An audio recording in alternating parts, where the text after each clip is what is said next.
મિત્રો આપણે આજે વિભાજન સૂત્ર આધારિત દાખલા આપણે કન્ટિન્યુ આગળ કરશું. એમાં ક્વેશ્ચન 11 છે. તમારી શાળામાં લંબચોરસ આકારના મેદાન ABCD માં રમતગમતના દિવસની પ્રવૃત્તિ યોજેલ છે. અહીં આપણે બાજુની આકૃતિમાં લંબચોરસ મેદાન ABCD બતાવેલ છે. ચોક પાવડરની મદદથી 1 મીટરના અંતરે રેખાઓ દોરેલી છે. એટલે કે એક રેખા બીજી ચોથી એમ રેખાઓ દોરેલી છે. આકૃતિમાં દર્શાવ્યા અનુસાર AD પર પ્રત્યેક 1 મીટરના અંતરે હોય તેવા 100 ફૂલના કુંડા મૂકેલા. એટલે AD છે તો 1 કુંડું 2 કુંડું 3 ક્યાં સુધી મૂકેલા છે? 100 સુધી કુંડા મૂકેલા છે એવું આપણે ગણી લેવાનું.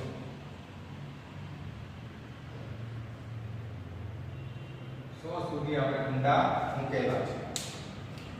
નિહારિકા બીજી હરોળમાં દોડે છે. એટલે કે બીજી હરોળ, આ પ્રથમ હરોળ છે, આ બીજી હરોળમાં દોડે છે અને તેને AD નું 1/4 ભાગનું અંતર કાપ્યું છે અને ત્યાં લીલો ધ્વજ ફરકાવે છે. એટલે કે આ 1/4 ભાગ પર દોડે છે અને ત્યાં લીલો ધ્વજ ફરકાવે છે. પ્રીત 8મી હરોળમાં દોડે છે. એટલે કે આ 8મી હરોળમાં દોડે છે અને AD નું 1/5 ભાગ અંતર કાપે છે અને ત્યાં લાલ ધ્વજ ફરકાવે છે. આ લાલ ધ્વજ ફરકાવે. તો આ બંને ધ્વજ વચ્ચેનું અંતર કેટલું થશે? જો રશ્મિ આ બંને ધ્વજને જોડતા રેખાખંડના મધ્ય બિંદુ પર વાદળી ધ્વજ ફરકાવવાનો હોય તો તે ધ્વજને ક્યાં ફરકાવશે? બરાબર. એટલે આપણો કહેવાનો અર્થ એવો કે આ ધ્વજ જે છે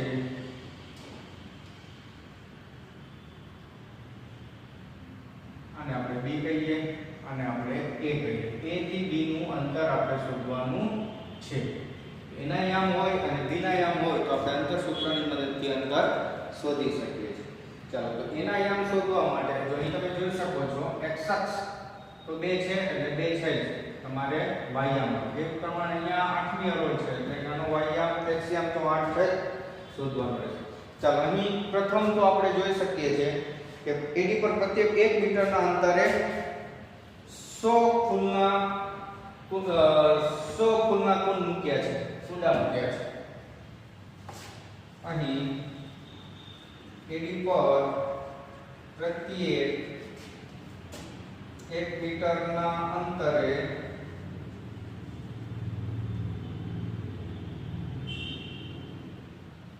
100 ફૂલના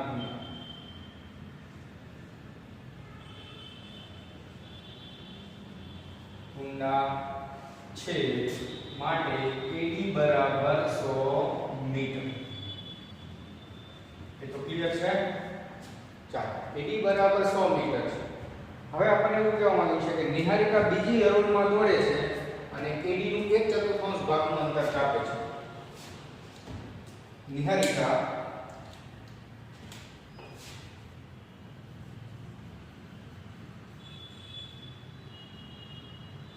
બીજી હરોળમાં દોડે છે અને AD નું 1/4 ભાગનું અંતર કાપે છે.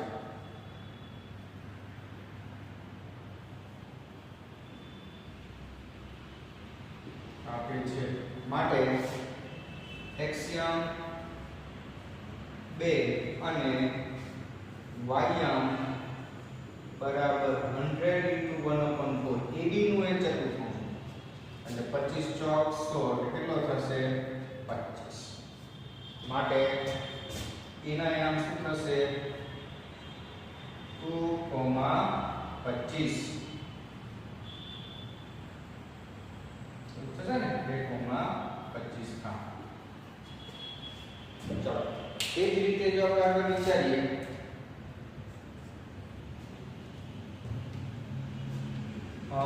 રકમમાં પ્રીત 8મી હરોળમાં દોડે છે. AD નું 1/5 અંતર કાપે છે. પ્રીત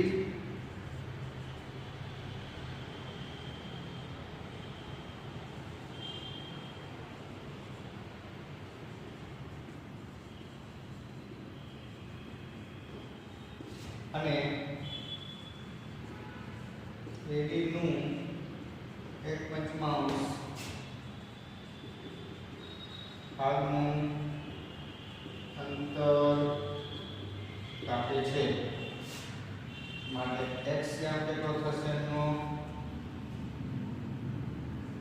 8 અને y યામ તો કે AD ના કેટલો અંતર કાપે 1 પંચમાં આવશે 20 50 100 એટલે કેટલા થશે અહીંયા 20 માટે b ના યામ 8 20 8 બસ આ એક અન્ડરસ્ટેન્ડિંગ જોતી હતી કે 1/4 ભાગ એટલે AD નો એટલે 100 ના ચોથો ભાગ એટલે 25 100 નો પાંચમો ભાગ એટલે 20 માટે x યામ તો આપણી પાસે જેટલી હરો એ એનું x યામ બને બરાબર મિત્રો ચાલો તો a અને d આવી ગયું તો આ a ને b આવી ગયું તો આપણે b મળી જવાનું છે તો માટે ab square equal to x1 x2 whole square y1 y2 whole square તો x1 x2 એટલે કે 2 8 નો હોલ સ્ક્વેર y1 y2 તો 25 20 નો વર્ગ 2 8 એટલે -6 નો સ્ક્વેર 25 20 એટલે 5 નો સ્ક્વેર તો 36 25 એટલે કેટલા થશે 36 25 61 માટે AB ઇક્વલ ટુ √61 બરાબર એટલે બે ધ્વજ વચ્ચેનું અંતર કેટલું થઈ ગયું અહીંયા બે પહેલો પ્રશ્ન જે છે આપણો કે આ બંને ધ્વજને જોડતા રેખાંશ તો આ બંને ધ્વજ વચ્ચેનું અંતર કેટલું થશે તો કે બંને ધ્વજ વચ્ચેનું અંતર વર્ગમૂળમાં 61 મીટર હશે ચાલો પહેલો આન્સર આવી ગયો હવે સેકન્ડ આ બંને ધ્વજને જોડતા રેખાખંડના મધ્ય બિંદુ પર વાદળી ધ્વજ ફરકાવવાનો એટલે આ જે રેખાખંડ AB છે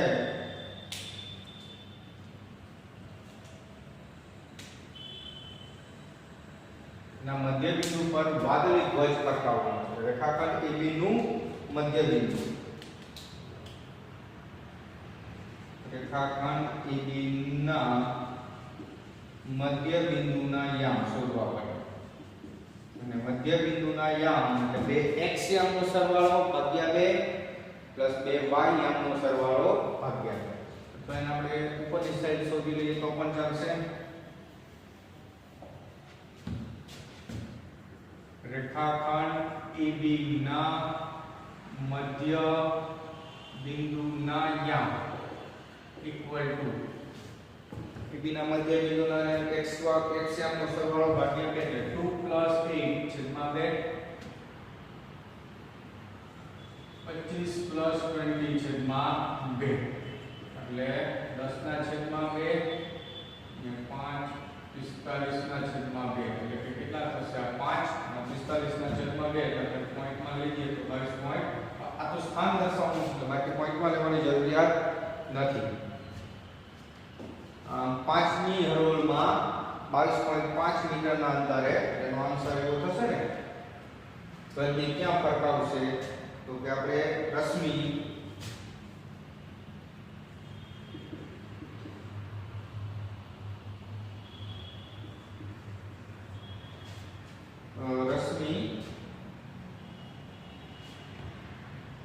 પાંચમી હરોળમાં ક્યાં તો કે 22 પાંચમી હરોળમાં પસાર થઈ 22.5 મીટર 22.5 મીટર અંતરે ધ્વજ ફરકાવશે આ બીજા ક્વેશ્ચનનો આન્સર થયો એટલે કે અહીંયા પાંચમી હરોળ અને 22.5 નું જે સ્થાન હોય ત્યાં એને ધ્વજ ફરકાવવાનો એટલે આ એક સિમ્પલ ક્વેશ્ચન છે અંતર સૂત્ર અને મધ્ય બિંદુનો ઉપયોગ થયેલો છે પણ એક વ્યવહારિક પ્રશ્ન છે એટલે આપણે એક વખત ધ્યાનથી જોઈએ છું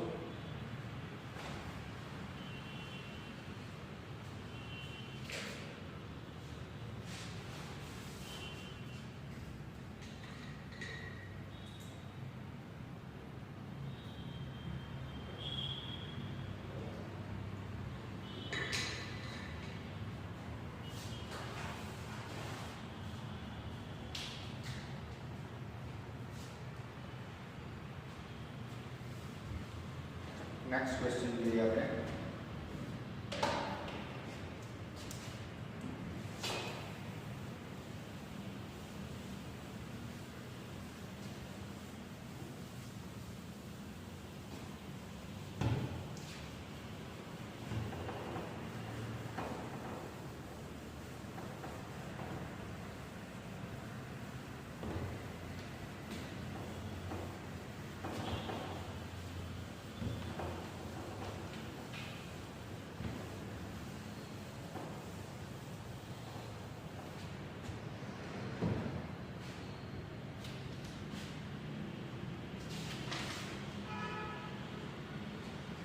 क्वेश्चन नंबर 12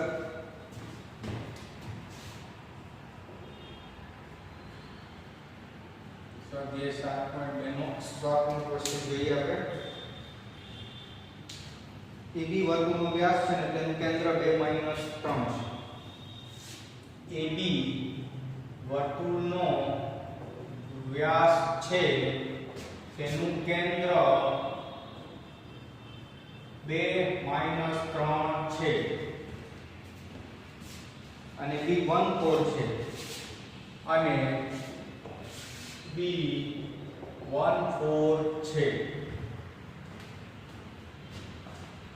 તો બિંદુ A ના યામ શોધો તો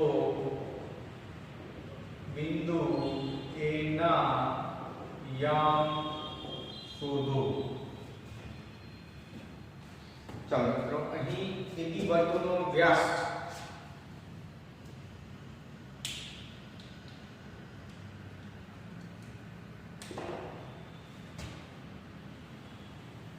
આ વર્તુળમાં વ્યાસ કેન્દ્ર O લઈ લઈએ વ્યાસ શું લઈએ આપણે AB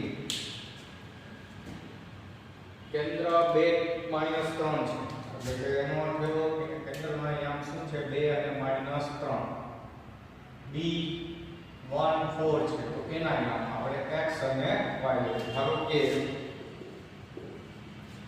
A xy કેન્દ્ર O 2 - 3 અને B 1 4 છે ચલો અહીં આપણે એના યામ શોધવા છે તો આપણે ખ્યાલ છે કે વ્યાસનું મધ્ય બિંદુ એ વર્તુળનું કેન્દ્ર થાય એટલે કે AB ના મધ્ય કેન્દ્રના યામનો ઉપયોગ કરવો પડે AB ના મધ્ય કેન્દ્ર O ના યામ equal to x plus 1/2 y plus 4/2 x યામનો સરવાળો ભાગ્યા 2 y યામનો સરવાળો ભાગ્યા એટલે આ 2 - 3 છે equal to x plus 1/2 y plus 4/2 પહેલો યામ સરખાવો બીજો યામ સરખાવી તો 2 equal to x plus 1/2 અને -3 equal to y plus 4/2 તો 4 equal to x plus 1 -6 equal to y plus 4 therefore 4 - 1 equal to x so x equal to 3 અહીંયા -6 -4 equal to y તો y equal to -10 તો એનો અર્થ એવો થયો એના યામ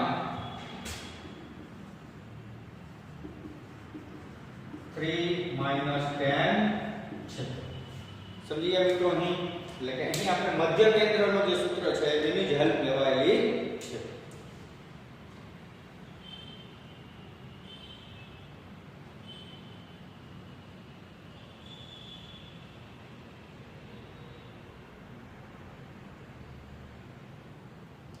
नेक्स्ट क्वेश्चन આગળ વધીએ આપણે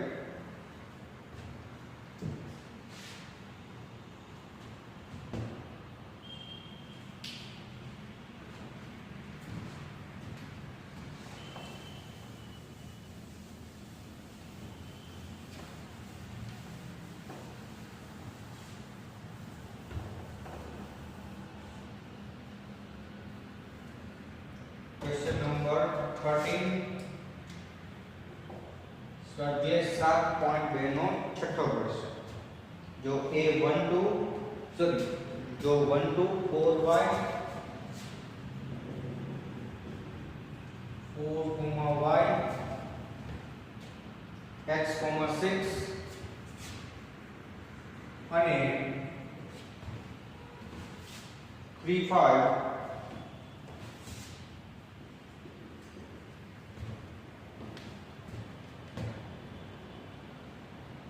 એક સમાંતર બાજુ ચતુષ્કોણના ક્રમિક શિરોબિંદુઓ હોય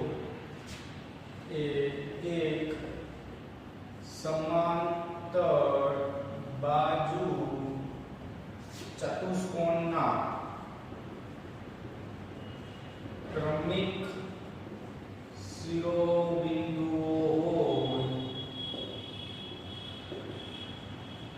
તો x અને y શોધો.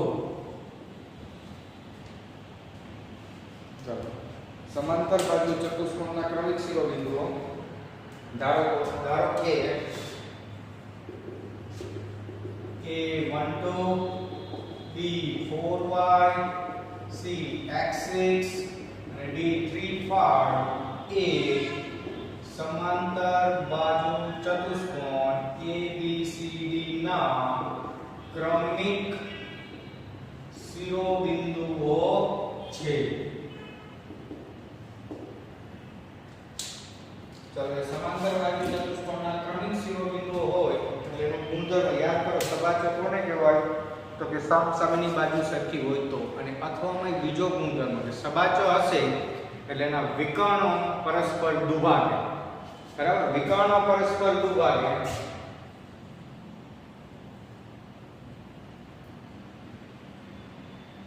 વિકર્ણ AC વિકર્ણ BC તો બંને દુભાગે એટલે બે સરખા ભાગ થાય તો બંનેના મધ્ય બિંદુના યામ કેવા હોય? સરખા. એ ગુણધર્મ ધ્યાન રાખવું પડશે કે સબાચર હોય સમબાજુ હશે તો વિકર્ણ પરસ્પર દુભાગે એટલે કે એના મધ્ય બિંદુના યામ સમાન. વિકર્ણ AC નું મધ્ય બિંદુ વિકર્ણ BD એક જ થવાનું કે નહીં કે બંનેના યામ સમાન છે તો આપણે અહીં એની હદ લઈ જશું તો કે અહીં વિકર્ણ AC નું મધ્ય બિંદુ ના યામ બરાબર વિકર્ણ BD ના મધ્ય બિંદુ ના યામ. ચાલો વિકર્ણ AC બરાબર તો A નો x યામ અને C નો x યામ તો કે 1 + x / 2 પછી 2 + 6 / 2 એ જ રીતે વિકર્ણ BD તો કે 4 + 3 / 2 અને y + 5 / 2 બરાબર મિત્રો. એટલે કે હવે સરખામણી કરીએ x યામ અને y યામ તો 1 + x / 2 = 4 + 3 / 2 અને 2 + 6 એટલે અહીંયા તો સીધું થઈ જતું તો આપણું 4 + 3 એટલે કે 7 / 2 એ જ રીતે 6 + 2 8 / 2 = y + 5 / 2 2 કેન્સલ કરીએ અહીંયા આપણે સામસામે તો માટે શું થશે 1 + x = 7 અને અહીંયા બીજું 2 કેન્સલ કરીએ તો 8 = y + 5 તો 1 - 7 therefore x = 7 - 1 તો x = 6 8 - y = y therefore y = 3 એટલે કે x બરાબર 6 અને y બરાબર 3 છે. બરાબર તો x અને y ની વેલ્યુ આવી. એ જ રીતે એક પ્રશ્ન છે જે આપણને આપેલો છે ઉદાહરણ 6 માં જે તમે 10 માં જે તમે સ્વ પ્રયત્ન કરશો. જો આપણે ક્વેશ્ચન 14 ગણીએ ઉદાહરણ 10 જો બિંદુઓ A61 B82 C94 અને D P3 એ આ જ ક્રમમાં સમાંતર બાજુ ચતુષ્કોણના શિરોબિંદુઓ હોય સમાંતર બાજુ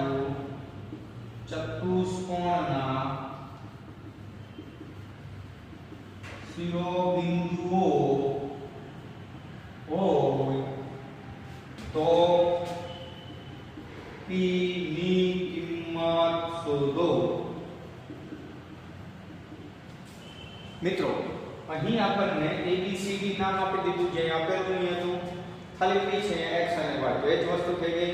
સમાંતર બાજુ ચતુષ્કોણના વિકર્ણો પરસ્પર દુભાગે છે, તો માટેના મધ્ય બિંદુના આયામ કેવા હોય? સરખા. એટલે સેમ આ જ રીતે સરખામણી કરશો એટલે તમને નો આન્સર મળી જશે. તો આ તમારે સ્વ પ્રયત્ને જાતે કરવાનો રહેશે. એક વખત ધ્યાનથી જોઈ લેશો.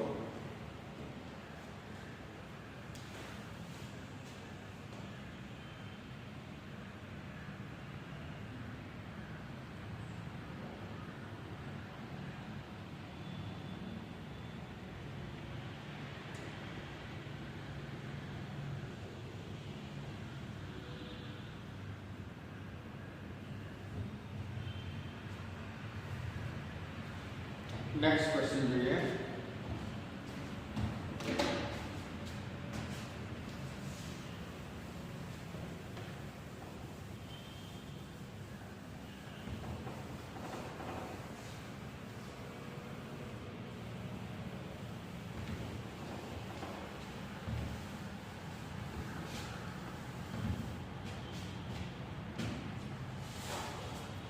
सात पॉइंट बेनो 10मो क्वेश्चन જે આપણો લાસ્ટ છે.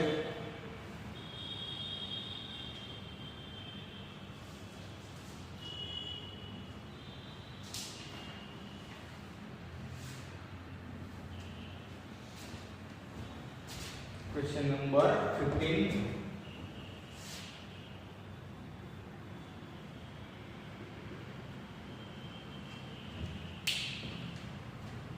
समबाजु चतुष्कोणना क्रमिक शिरोबिंदुओ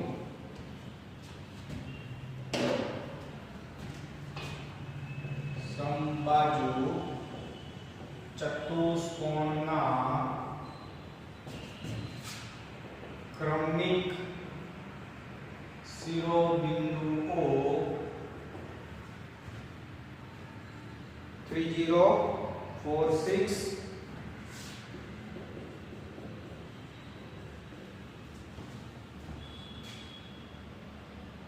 sorry 3 0 4 5 minus 1 4 અને minus 2 minus 1 minus 2 minus 1 હોય તો તેનું ક્ષેત્રફળ શોધો. હોય તો તેનું ક્ષેત્રફળ શોધો. 3 0 4 5 minus 1 4 અને minus 2 minus 1 हो તો તેનું ક્ષેત્રફળ શોધો. ચાલો, સમબાજુ ચતુષ્કોણનું ક્ષેત્રફળનું સૂત્રનું મહત્વમાં તમે જાણો છો 1/2 ગુણ્યા બે વિકર્ણોના માપનો ગુણાકાર. ચાલો, તો બે વિકર્ણ અહીં સમબાજુ ચતુષ્કોણ જો આપણે વિચારીએ, નામ આપી દઈએ આપણે A B C D. A 3 0 B 4 5 C minus 1 4 and D minus 2 minus 1. અહીં A 3 0 B 4 5 C minus 1 4 અને D minus 2 minus 1 ધારો. ચાલો, એટલે અહીં આપણે શોધવાનું પડશે એના બે વિકર્ણ, કેમ કે ના વિકર્ણનો ગુણાકાર 1/2 ગુણ્યા બે વિકર્ણના માપનો ગુણાકાર એ સમબાજુ ચતુષ્કોણનું ક્ષેત્રફળ છે. બરાબર? તો પહેલા આપણે AC શોધી લઈએ. AC² = 3 minus -1 whole square plus 0 minus 4 whole square. Okay, 3 minus 1 and 0 minus 4 તો કેટલા થશે? 3 plus 1 whole square અને આ minus 4 whole square.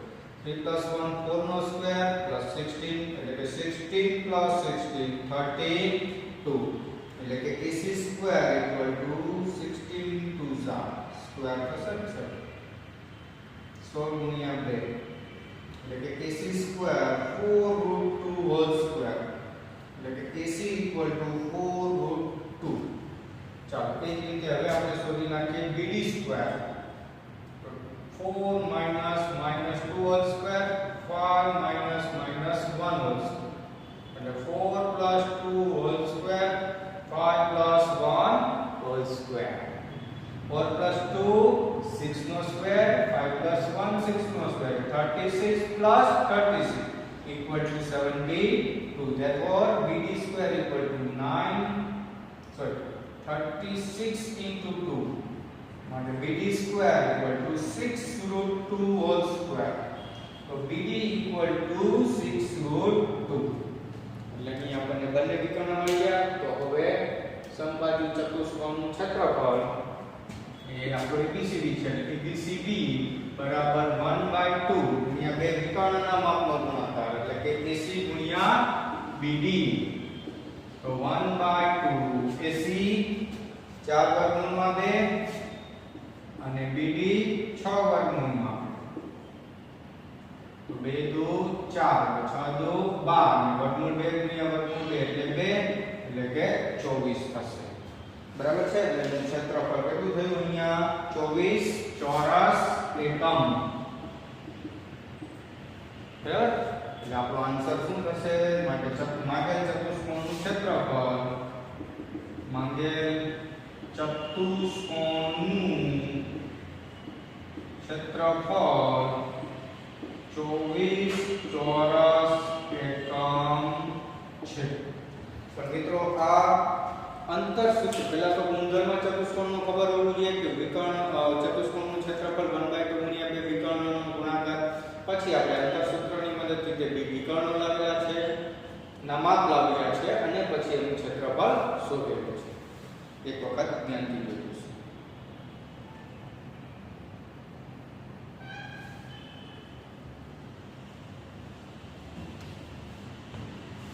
જય હિન્દ વિદ્યાર્થી મિત્રો. આ સાથે આપણે ટેક્સ્ટબુકની અંદર આપેલા જે વિભાજન સૂત્ર આધારિત પ્રશ્નો હતા એ 15 ઉદાહરણ સાથે ગણે. અને ફરી પાછું ખાસ ધ્યાન રાખજો મિત્રો કે આ જે એક્ઝામ્પલ અને આ જે સ્વાધ્યાયના દાખલા છે બધા જ આપણા સિલેબસમાં છે. એટલે અંતર સૂત્રને ધ્યાનથી પ્રેક્ટિસ કરી આપણે રિવાઇઝ કરશું. જય હિન્દ વિદ્યાર્થી.